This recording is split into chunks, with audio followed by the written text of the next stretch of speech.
انسان اگر اپنے صرف ان گناہوں کو، ان کارناموں کو سامنے رکھ لینا، میں اور آپ کہ جن پر ہم نے ابھی تک پردہ ڈالا ہوا ہے، جو صرف میں جانتا ہوں، ایسے کارنامے ہیں نا میرے، ایسے کارنامے آپ کے بھی ہیں جو صرف آپ ہی جانتے ہیں، کوئی آپ کا بیٹا، بیوی، عزیز، دوست، رشتہ دار کوئی بھی نہیں جانتا۔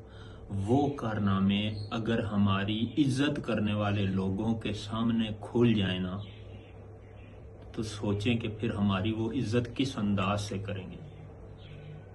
لیکن ہمارا رب ہم سے کتنا پیار کرتا ہے نا، اس کو یہ سارا کچھ پتہ ہے، ہمیں اس سے شرم نہیں آتی۔ ہمیں ڈوب کے مر جانا چاہیے تنہائی میں کوئی ایسا کارنامہ کرتے ہوئے کہ جو ہم لوگوں کے سامنے نہ کر سکتے ہوں۔ سوچیں، بار بار سوچیں۔ اللہ تعالی ہماری تنہائی کو پاک فرمائے۔ صلو علی الحبیب صلی اللہ تعالی علیہ وسلم۔